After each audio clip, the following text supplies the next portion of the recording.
correção, houve apenas discordância na questão de uma multa do conselheiro substituto Luiz Henrique Lima. Para relatar o processo 27 da pauta, com a palavra a conselheira substituta Jaqueline Jacobsen. Senhor presidente, senhores conselheiros, senhor procurador-geral de contas, um bom dia a todos. Tratam os autos sobre as contas anuais de gestão do Departamento de Água e Esgoto de Várzea Grande, entidade autárquica, referentes ao exercício de 2012, sob a responsabilidade dos senhores João Carlos Auer, João Avelino Bulhões, Marcos Vinícius de Barros Abes, nos períodos de 1/1 a 30/6 de 2012, 1/7 a 30/10 e 1/11 a 31/12 de 2012, respectivamente. Primeiramente, ressalto que, devido à relevância da matéria, uma vez que o DAI de Várzea Grande é um órgão com receita orçamentária anual de mais de 18 milhões de reais, e em consonância com o que prescreve o regimento interno deste Tribunal de Contas, no artigo 30E, parágrafo 1º, decidi pela inclusão deste processo na pauta do Tribunal Pleno. O relatório preliminar da Secretaria de Controle Externo da segunda relatoria apontou 28 irregularidades. Devidamente citados, os responsáveis apresentaram defesa. Ressalto ainda que citei todas as empresas cujos contratos com o DAI foram auditados pela equipe técnica a fim de lhes garantir o direito ao contraditório e à ampla defesa. Após a análise, a equipe da auditoria da SESEX concluiu pela permanência de 27 irregularidades. Oportunizadas aos responsáveis manifestações finais, estas foram apresentadas. Na forma regimental, o Ministério Público de Contas, mediante o parecer 8.982, emitido pelo excelentíssimo procurador, Dr. Alisson Carvalho de Alencar, opinou por julgar irregulares, com determinações legais, recomendações, tomadas de contas e multas aos responsáveis. É o relatório resumido, senhor presidente. Com a palavra o Ministério Público de Contas. Excelentíssimos senhores conselheiros, não irei me alongar, até porque a eminente conselheira já irá fazer toda a análise, mas realmente Várzea Grande, ano após ano, infelizmente, não contribui para a melhoria da sua gestão. Infelizmente, está totalmente o descontrole e deste órgão também, Departamento de Águas e Esgoto de Várzea Grande. Várias irregularidades também gravíssimas, como ocorrência de déficit de execução orçamentária, contração de despesas nos últimos quadrimestres da gestão.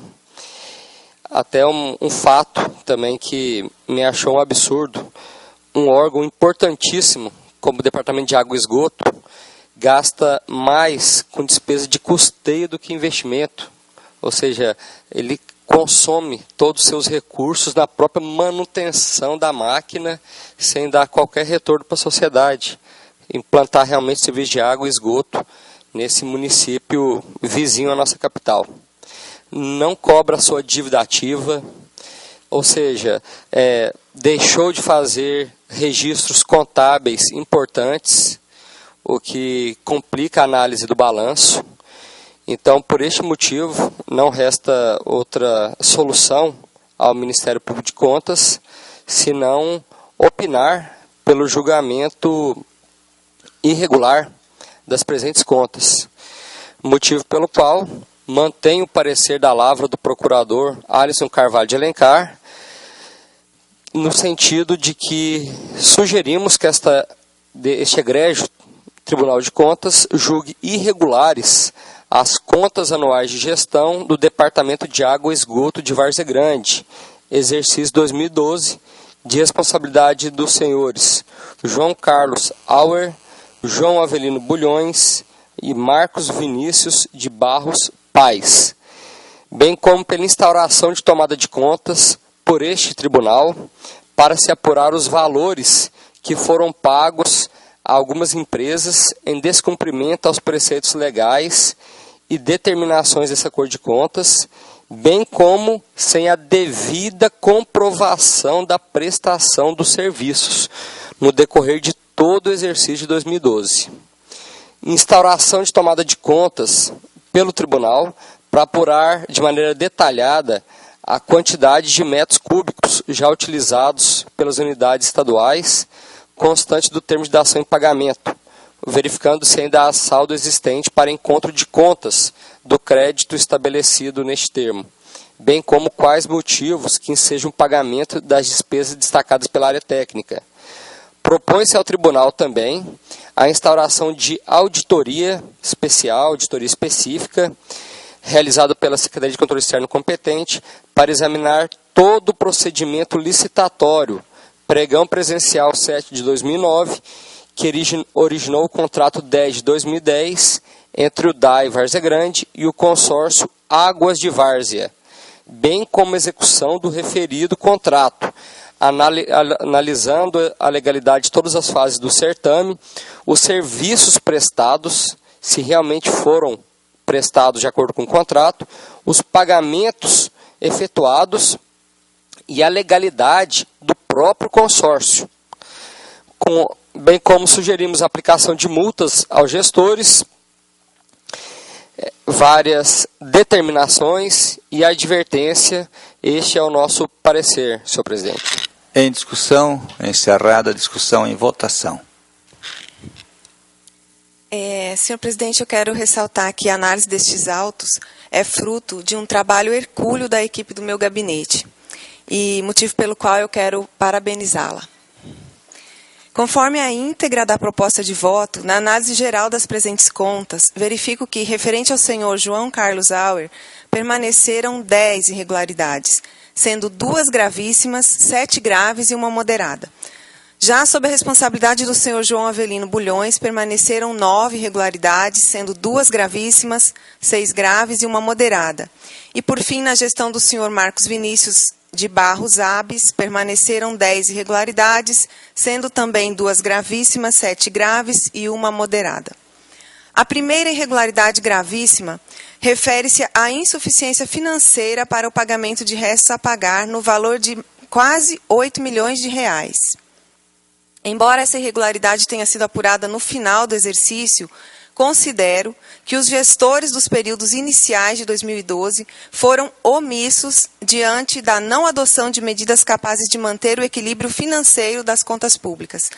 Já quanto ao gestor do final do exercício, considero que este é responsável pela inscrição em restos a pagar sem a disponibilidade financeira. A segunda irregularidade gravíssima refere-se à ausência da contabilização do valor real referente aos débitos com a rede SEMAT, no demonstrativo da dívida fundada e também no balanço patrimonial, que, segundo informado pela empresa, até maio, totalizava 134 milhões de reais, aproximadamente 134 milhões e meio de reais. No caso em análise, constato que se trata de compromissos assumidos pelo consumo de energia elétrica que desde 2003 não vêm sendo pagos, porque o DAI entende que não é devido o ICMS embutido nas faturas de energia elétrica. Esse assunto, senhores, está sendo discutido no Poder Judiciário. No entanto, apesar dessa discussão, no meu entendimento, a contabilidade do DAI não deveria ter omitido o valor devido à Companhia de Energia Elétrica. Concluo que o fato apresentado configura a conduta omissiva da responsabilidade dos 3 gestores citados e do contador da entidade. Entre outras irregularidades graves, mantive também a que se refere à não adoção de providências para cobranças administrativas e judicial da dívida ativa, como citado pelo ilustre representante do Ministério Público de Contas. Pois, no meu entendimento, essa cobrança não pode ser preterida. A inércia, a ineficiência, a falta de controle e de acompanhamento dos créditos a receber por parte dos gestores é inadmissível, pois resulta na prescrição de milhões de reais que deixam de adentrar aos cofres públicos. Dessa forma, o fato de não terem sido adotadas medidas de cobrança administrativas e judiciais da dívida ativa no valor de mais de 55 milhões de reais configura a conduta omissiva dos 3 gestores da entidade. Mantive ainda a irregularidade da ausência de limitação de empenho suficiente para manter o equilíbrio orçamentário, que foi negativo em mais de 8 milhões de reais. Segundo minha interpretação, o resultado da execução orçamentária deve ser apurado nas contas anuais de governo de forma consolidada. Porém, a execução orçamentária do Departamento de Água e Esgoto de Várzea Grande é de responsabilidade dos gestores dessa entidade. Por isso, o gestor da entidade não pode deixar de ser responsabilizado pela conduta omissiva em não limitar os empenhos, a fim de manter o equilíbrio orçamentário das contas da própria entidade que administra, as quais refletirão nas contas públicas municipais consolidadas. Ademais, foram abertos créditos adicionais no valor de R$ 6.700.000, sem a indicação da fonte de recursos, o que afronta o disposto no artigo 167, inciso 5º da Constituição Federal da República. Outra irregularidade apontada pela auditora foi o superfaturamento no contrato 10 de 2010, com base em comparação com o contrato de objeto semelhante do município de Tangará da Serra, sugerindo a glosa de R$ 8.300.000 proporcionalmente aos 3 gestores. Nesse caso, como já dito pelo ilustre representante do Ministério Público de Contas, o Ministério Público sugeriu a instauração de auditoria, pois concluiu que não foi possível identificar se os valores correspondem aos praticados no mercado. Nesse caso, senhores, peço vênia para discordar do parecer do Ministério Público de Contas, pois, segundo minha compreensão, a comparação realizada não traz parâmetros suficientes para caracterizar o superfaturamento, em virtude de serem municípios de extensão territorial e quantidade populacional distintas, e principalmente porque o objeto dos contratos apresentam níveis diferentes de complexidade, sendo que o contrato de SAMAI de Tangará da Serra é composto por 2 etapas, e o do DAI de Várzea Grande é composto por 8 etapas. Assim, afastei esta irregularidade. Desse modo, por conta das outras irregularidades citadas e outras ainda mais que estão na íntegra desse voto, segundo minha convicção, tais irregularidades comprometem sobremaneira a qualidade das contas, pois referem-se a infrações gravíssimas às normas constitucionais, legais e regimentais, tornando imperativa a reprovação das contas dos 3 gestores. Pelo exposto, com base nos fundamentos constantes na íntegra desta proposta de voto, acolho em parte o citado parecer ministerial e proponho o voto no sentido de julgar irregulares as contas do exercício de 2012 do Departamento de Água e Esgoto de Várzea Grande e ainda pela aplicação de multa ao senhor João Carlos Auer no valor de 137 UPFs, ao senhor João Avelino Bulhões no valor de 126 UPFs, ao senhor Marcos Vinícius no valor de 124 UPFs, ao controlador interno senhor Osmar Alves da Silva, no valor de 21 OPFs, ao contador, senhor Josué Vicente de Barros, no valor de 41 OPFs, conforme a dosimetria que consta no voto integral. E pelas determinações e recomendações ao atual gestor, que constam na íntegra deste voto, incluindo a instauração de tomada de contas especial. Eu quero ressaltar também, senhor presidente, que em relação às despesas com publicidade, que foram apontadas no relatório de auditoria, por meio dos documentos apresentados tanto pela defesa quanto pelas empresas citadas, foi possível comprovar que os serviços foram prestados e que os pagamentos ocorreram de acordo com a apresentação das notas fiscais, inclusive das notas fiscais dos veículos de comunicação que divulgaram as matérias objeto do contrato. Esse é o voto resumido, senhor presidente. Senhor presidente, pela ordem. Pela ordem, com a palavra o Ministério Público de Contas. Senhores conselheiros, somente uma solicitação. Tem previsão no regimento interno, mas talvez por algum equívoco, o ilustre membro do Ministério Público não constou no parecer e também por meu equívoco eu não comentei verbalmente. Mas eu solicito, caso seja o entendimento da relatora e dos nobres conselheiros, o encaminhamento dos autos para o Ministério Público Estadual também poder exercer a sua fiscalização dentro de suas atribuições. Perfeito. Até pelo fato de, caso as contas sejam julgadas irregulares e com várias irregularidades que mereçam uma atenção especial da área de defesa do patrimônio público. Essa é a sugestão, senhor presidente. Obrigado. Perfeito. Senhor presidente. Só um segundinho. Com a palavra, então, só a relatora para concluir o parecer. Encaminhamento ao MPE. Eu acolho, senhor presidente. Perfeito. Então, acolhido. Com a palavra, o conselheiro Luiz Henrique Lima. Senhor presidente, primeiro eu quero cumprimentar a conselheira Jaqueline Jacobsen pelo seu voto, pelo trabalho que envolveu este processo. Quero pontuar dois aspectos apenas. O primeiro diz respeito à questão da abertura de créditos sem a indicação da fonte de recursos. Na terça-feira, nós examinamos uma irregularidade semelhante em relação à Defensoria Pública do Estado e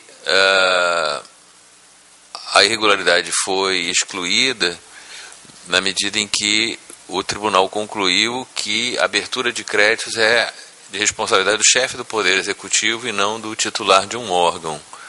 Então, nesse sentido, eu entendo que essa irregularidade também deveria ser excluída. E a segunda observação diz respeito à questão das falhas gravíssimas na contabilidade. Eu verifico aqui, não registro do verdadeiro valor da dívida permanente.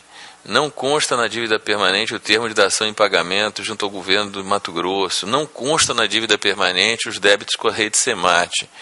Salvo o melhor juízo, senhor presidente, seria o caso de nós aplicarmos a resolução de consulta 11 de 2009, cujo parágrafo 3º do artigo 3º diz o seguinte: constituirá fraude à contabilidade, assim como a ordem pública, a omissão de registro de despesas e receitas, bem como a inserção contábil de despesas e receitas inexistentes com o fim de fraudar os balanços. Constatando-se a situação, no parágrafo 5º, constatando a situação descrita no parágrafo anterior, o Tribunal de Contas representará os responsáveis ao Ministério Público Estadual, bem como aos Conselhos Regional e Federal de Contabilidade, sem prejuízo de instauração de processo administrativo pela autoridade competente. Então, seria, nesse caso específico, uma sugestão de acréscimo ao voto prolatado por Vossa Excelência, para que fosse feita também estas representações previstas no parágrafo 5º do artigo 3º da Resolução 11 de 2009. Com a palavra a Vossa Excelência. Primeiramente, em relação à irregularidade da abertura do crédito, na verdade, eu acato, retiro a multa dessa irregularidade. E em relação ao contador, eu entendo pela representação, eu acolho Perfeito. também a sugestão do Dr. Luiz Henrique Lima, Acolhida. pela representação ao CRC e ao CFC. Perfeitamente. Conselheiro Isaías. Parabenizo o voto da relatora, a conselheira Jaqueline. Tem um ponto aqui na parte dispositiva que me chamou a atenção. Eu irei fazer uma reflexão sobre a matéria e depois eu faço um encaminhamento à relatora. Eu observei que existem inúmeras deficiências de controle interno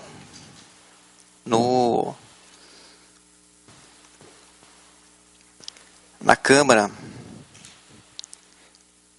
de Várzea Grande, né? Departamento de Água e Esgoto. Muito bem, desculpa.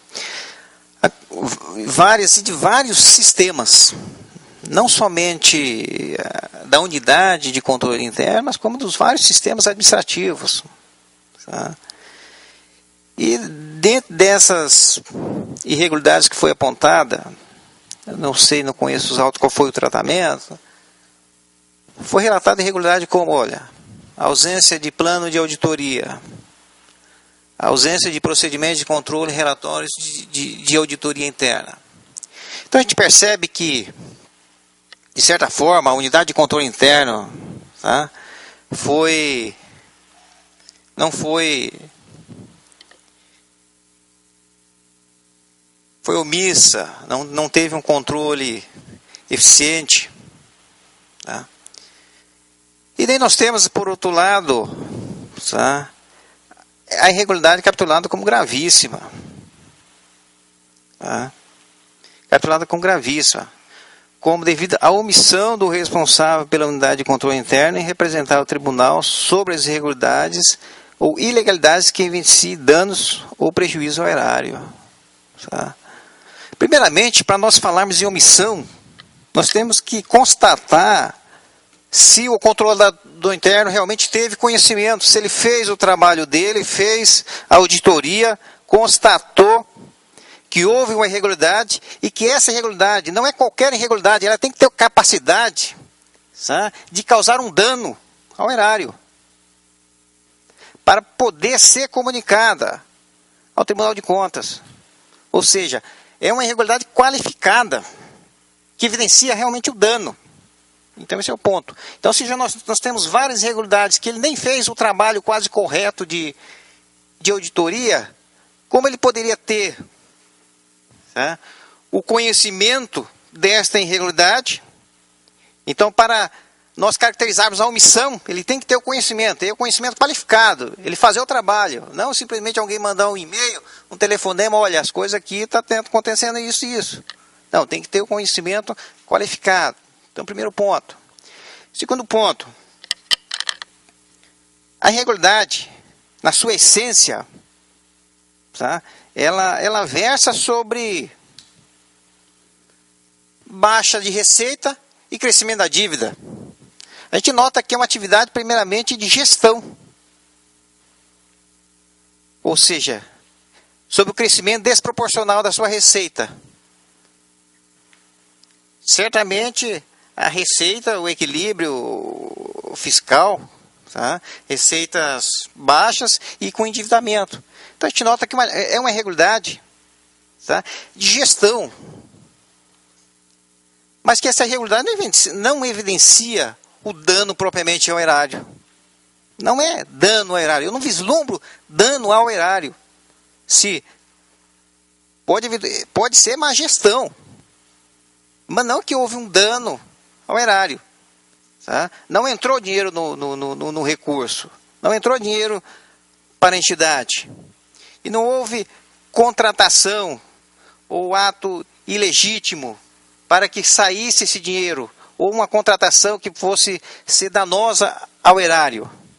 Então eu não vislumbro, por esses dois motivos, porque certamente, não conheço os autos, mas pelas contas que eu tenho relatado até o momento, e o tratamento que eu tenho dado pela análise dos autos, a gente vislumbra que no processo, a unidade técnica não logrou, na maioria das vezes, êxito em demonstrar a omissão do controlador interno.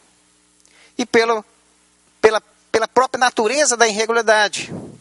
Não é uma irregularidade danosa ao erário, pelo fato de ser uma irregularidade de má gestão. Então, senhores conselheiros, senhor presidente, em virtude disso, eu primeiramente encaminho a solicitação, o posicionamento da relatora, tá? No sentido de que, tá? De estar excluindo a multa, baseado na minha análise preliminar de que, tá? Eu não vislumbro, tá? A ocorrência de omissão e por via também de uma irregularidade que venha causar, sabe, o que evidencie danos ao erário, mas sim, sabe, uma má gestão. Só para fim de orientar o plenário, é o seguinte, conselheiros e nós temos 3 fatos que são muito importantes. Nós temos uma coisa que se chama cargo, uma coisa que se chama função e uma coisa que se chama bem público. Tem pessoas que querem o cargo, mas não querem a função. Então, se o controlador interno não exerce a função, a omissão dele tem que ter um peso, tem que ter um prêmio. A questão da contratação de despesas acima do que se tem de receita traz dano ao horário. Juros, multa, correção monetária pelo atraso de pagamento, então interfere na questão pública. Nós temos que nos preocupar aqui em fazer a defesa do público. não com as questões privadas, pessoais. Nós temos que nos preocupar fazer a defesa do público. Com a palavra, conselheira substituta. Então, senhor presidente, no caso desses autos especificamente, ficou comprovado nos autos que o controlador interno emitiu um parecer de controle interno em junho de 2012. Nesse parecer consta, inclusive, a não contabilização e o não pagamento da dívida com a rede SEMAT, o que, desde 2003, deve gerar altos juros e multas, que, na minha compreensão, é dano ao erário, né? Foi encaminhado ao gestor, o gestor não adotou providência, nenhum dos gestores, não foram adotadas nenhuma providência, e ele foi omisso, no meu entendimento, porque não encaminhou esse mesmo relatório ao Tribunal de Contas. Então, ficou comprovado nos autos que ele tomou conhecimento, ele fez o trabalho da auditoria nesse ponto, né? É claro que aqui tem outras irregularidades que estão sendo multados os gestores pela ineficiência do controle interno, mas em outros setores, em outros aspectos. Nesse caso, ele fez o relatório, tomou conhecimento do valor da dívida, que em junho de 2012 era de 105 milhões, do valor que não estava contabilizado, e comunicou o gestor, nenhuma providência foi tomada. Voto com a relatora. Senhor presidente, eu gostaria de voltar num ponto, primeiramente parabenizando a relatora pelo seu voto. Eu gostaria de voltar no ponto do conselheiro Luiz Henrique, quando ele pediu a exclusão da multa em relação da irregularidade 13.1, abertura de crédito especial sem especificação da fonte de recurso, que violou o artigo 43 da Lei 4.320/64. A primeira pergunta que eu gostaria de fazer à relatora é acerca da natureza jurídica do DAI de Várzea Grande. Qual a natureza jurídica do DAI? É órgão? É de natureza autárquica. Se é de natureza autárquica, eu entendo, de acordo com o que preceitua lá o Decreto-Lei 200/67, artigo 5º, que fala o seguinte: autarquia, serviço autônomo criado por lei, com personalidade jurídica, patrimônio e receitas próprios, para executar atividades típicas da administração pública. Ou seja, é diferente o conceito de autarquia para órgão.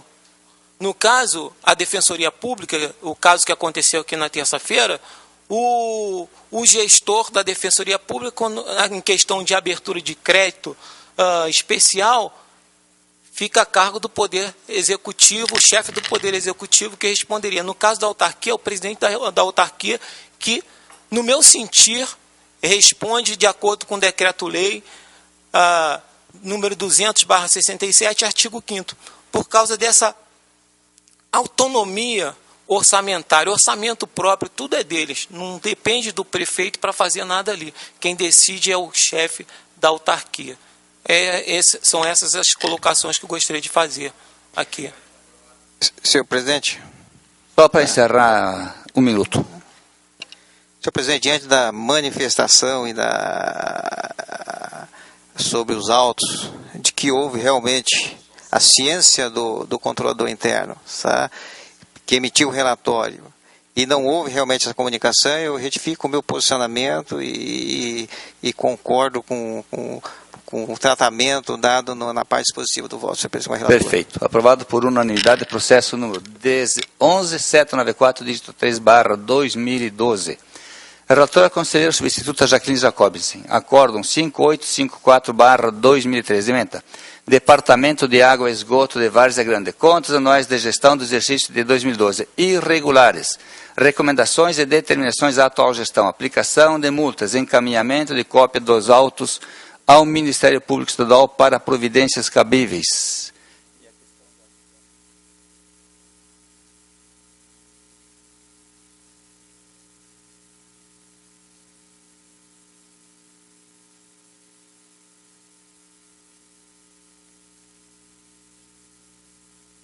Aplicação de multas, encaminhamento de cópia dos autos ao Conselho Regional e Conselho Federal de Contabilidade, bem como ao Ministério Público Estadual para providências cabíveis. Publique-se a retificação da ementa.